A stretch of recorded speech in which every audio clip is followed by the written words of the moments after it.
Most people think being fit just means looking good or running a little faster. But here's the truth. If you want to live a long, healthy life, it's not just about one thing. It's about three. Strength, so you can carry your body and stay independent as you age. Cardio, so you can power through life without always being breathless. And mobility, so you can move pain-free, avoid injury, and keep your joints healthy. And in this video, I'm going to show you why all three of these are connected, how you can identify which one you need to improve most, and the smartest, most time-efficient way to train all three without burning out or living in the gym. Hi, I'm Connor Sheehan, physiotherapist and entrepreneur, and for the past 6+ years, I've been on a mission to achieve elite fitness and help others do the same too. And that's why I created the 7-Hour Elite Fitness philosophy as a simple and efficient way to train strength, cardio, and mobility in just 7 hours per week. When I talk about strength, I don't just mean looking like a bodybuilder who spends hours every day chasing muscle growth. What I mean is having enough functional muscle mass and strength to actually support you in real life. And yes, this does come from classic lifts like bench press, squats, and deadlifts, but it also comes from full bodyweight work in pull-ups and dips, or even deep range of motion exercises such as hack squats. And this kind of strength is the foundation that allows you to remain active. It's what keeps you lifting the shopping in your 70s, playing tennis with your friends in your 60s, or even just climbing stairs without much effort as you get older. Now, here's why this matters so much. Because naturally, as we age, we lose muscle through a process called sarcopenia. And most people won't even notice this is happening until it starts to significantly limit them. And less muscle means weaker legs, slower walking speed, and eventually difficulty doing simple tasks like getting out of a chair. And that's often the point where people will start to lose their independence. The good news, strength training is the single most effective way to slow down and even reverse sarcopenia. As every time you lift weights, you're sending signals to your body to hold on to that muscle, even as you age. And it's not just muscle we're protecting, it's bone. As when you lift weights, the stress you place on your bones stimulates them to remodel and stay dense. And that's exactly how you prevent osteoporosis, which also occurs as you age, and is where your bones become more fragile and prone to fractures. And a fractured hip is one of the biggest causes of long-term disability in older adults. But with regular strength training, your bones literally adapt to become tougher and more resilient. On top of all that, muscle mass is one of the biggest predictors of long-term metabolic health, as muscle is one of the body's largest sites of glucose uptake, which means the more muscle mass you have, the better your body regulates blood sugar levels. And this translates into lower risk of type 2 diabetes and cardiovascular disease. And in fact, research shows individuals with higher amounts of muscle mass have significantly better longevity outcomes than those without. So, strength isn't just about aesthetics and performance. It's about resilience, health span, and quality of life. And now the natural question is, how do you know if your strength is actually where it needs to be? And well, there are a few simple ways you can test that. I'm going to cover these later on in a dedicated section of the video, so stick around for that. Cardio fitness is basically how well your body can take in oxygen and turn it into energy. And every single cell in your body needs oxygen, so no oxygen means no energy. It's that simple. And that's why cardio isn't just about running or cycling. It's about whether your heart, lungs, and blood vessels can deliver oxygen to where it's needed, from your brain to your muscles, so that you can live longer and enjoy your life. Think about it like this. Strength is what allows you to carry your shopping bags, but cardio is what allows you to reach the front door without being out of breath. It's what allows you to go for that hike with your friends, for that swim in the sea, or sprint for the bus without collapsing in the heat. And the crazy part is that your VO2 max, which is basically your cardio capacity, is one of the strongest predictors at determining how long you will live. Stronger than cholesterol levels, stronger than blood pressure, and even stronger than your weight. Why? Because cardio literally rewires your body. Your heart pumps more blood with less effort, your blood pressure drops, your arteries become clearer, and even your lungs become healthier because you're forced to take deeper breaths, keeping the lower parts of your lungs active instead of collapsing due to this use. But here's where most people will notice it first: energy. As when your cardio gets stronger, you don't just perform better in workouts, you also feel better throughout the day. You'll have more energy when you're working, more patience with your family members, and less that afternoon slump where you're reaching for the coffee. Think of it like this: strength is what allows you to do things like lift, carry, and move well. And cardio is what keeps your body running. It's what powers your heart, lungs, and energy for everything you do. And together, these don't just help you to survive, but to live an active and enjoyable life. and ignore cardio, and no matter how strong or mobile you are, your fitness will hit a ceiling. Mobility is all about how well your joints move through their full range of motion, and it's often the missing piece in most people's fitness. Because you can have great strength and cardio, but if your muscles and joints are stiff, you'll still struggle with everyday tasks. As think about it, bending down to tie your shoes, reaching behind you to grab something off a shelf, or twisting to pick up a child.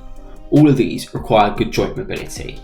And maintaining good mobility isn't just about flexibility, it's also about joint health. As when you've got healthy joints, your cartilage stays nourished, the surrounding muscles and tendons stay strong, and your overall risk of injury goes down. Basically, mobility helps you to move freely and pain-free now and as you age. And here's the real world payoff. Good mobility means fewer aches and pains after a long day at work, less stiffness in the mornings, and reduced chance of getting chronic issues like back pain, shoulder problems, and knee injuries. And it's what keeps you squatting, bending, and lifting comfortably long after most people start to slow down. And in short, mobility is what keeps you moving well today and protects your joints for the future. Ignore it, and your body might be strong and fit, but stiff, achy, and injury prone. Invest in it and you'll move much easier, feel better, and stay active for decades to come. Now that we understand why strength is so important, the next question is, how do you know if your strength is actually where it should be? And one of the most accurate ways to measure your strength, if you have access to the equipment, is using a dynamometer. And most people will know this for measuring hand grip strength, but you can actually use similar devices to measure your arm, leg, and back strength. And it's quick, safe, and provides you with an accurate number that you can track over time. And research even shows that hand grip strength is strongly linked to overall muscular health and long-term health outcomes. But if you're someone who trains at home, functional tests can provide you with a simple and practical alternative.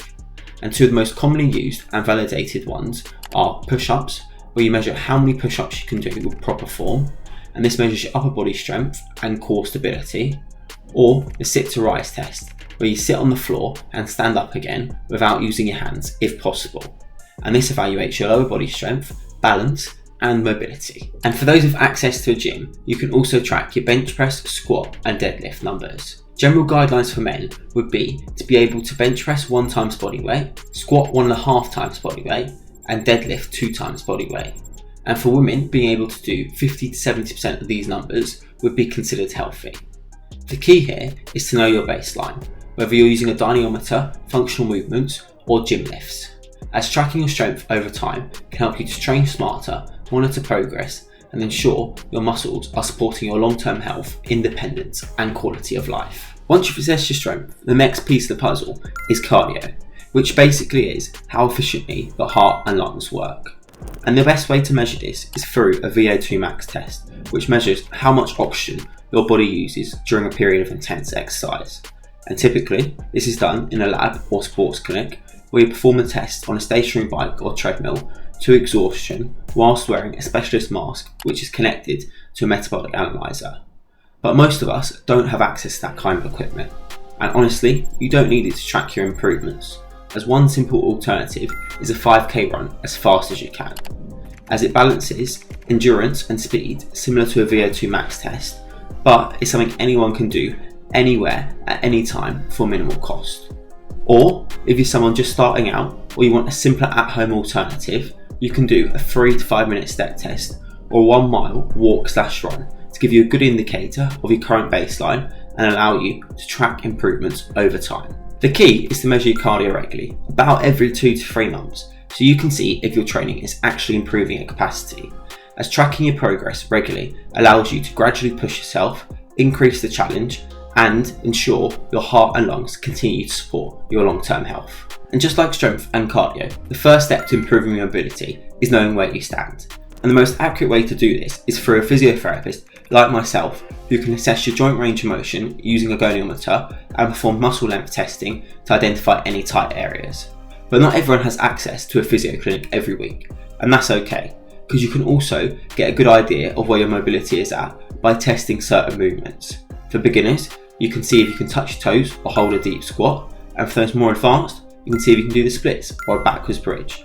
And this is because these movements require both good joint range of motion and muscle flexibility, so they can give you a practical indicator of where your mobility is currently at. And this is important because it helps to highlight any limitations that you have and also the areas that you need to work on to reduce daily aches and stiffness. And the 3 pillars of fitness aren't just important on their own, as they actually support each other in 2 big ways: performance and health. On the performance side, strength helps to build the muscle mass and power that makes your cardio faster and more explosive. Cardio, in turn, helps you to improve your endurance and recovery so that you can recover faster in between sets in the gym. And mobility keeps you moving well, reducing stiffness, protecting your joints, and helps you to have good form so that you can train consistently without always getting injured. And on the health side, the same connection holds true. More muscle mass means better metabolism and better heart health. Better cardio helps improve your blood flow and recovery for your muscles and joints. And mobility reduces those aches and pains that often stop people from staying active in the first place. The best way to picture it is like a car. Strength builds the engine, cardio your fuel efficiency, and mobility is steering and suspension. A huge engine without great fuel efficiency leaves you gassed out. Great fuel efficiency without steering sends you into a crash. And without an engine, you're just not getting anywhere. And if you neglect one piece, the whole system underperforms. So now you understand why strength, cardio, and mobility all matter and how they're all linked together. The next step is putting this into practice. So how do you train all 3 without living in the gym? And that's exactly what the 7-hour Elite Fitness Method was designed for. And the framework is simple: 4 hours of strength training every week. So this should be the backbone of your fitness routine. And here you're going to prioritise heavy compound lifts such as bench press, hack squat, and pull-ups to help you to build functional and resilient muscle mass. Next, an hour of cardio training every week, which is best split into 2 30-minute sessions, which I like to do as one 5k session and one interval-based training session. Next is an hour of mobility, which again is split into 2 30-minute sessions and should be done targeting the areas that you're most tight and stiff, leaving you with one flexible hour which you should allocate to the domain of fitness that most aligns with your current fitness goals. For example, if you're someone looking to run a fast 5k, then you need to be doing an extra hour of cardio training every week. Plus 10 to 15 minutes of daily stretching just to maintain your mobility in between sessions. Why this split? Because it's the most efficient way to train all 3 domains of exercise to a high level without burning out or living in the gym. And most people make the mistake of only focusing on one, only lifting, only running, or only stretching. But with 7 hours of focused training a week, you can train all 3 pillars of exercise in a balanced way so that nothing is neglected. The result? You build strength to stay capable, cardio to stay alive, and mobility to stay pain-free, all in a schedule that fits into a busy life. So remember, strength keeps you active, cardio gives you energy, and mobility lets you train pain-free. And when you train all 3 of these together, they support and enhance each other, so that you get stronger, fitter, and more resilient than you would be by just focusing on one. And if you want to see how you can implement the 7-hour Elite Fitness Blueprint into your fitness routine, then check out this video here, where I break down the key strategies to a successful 7-hour fitness routine.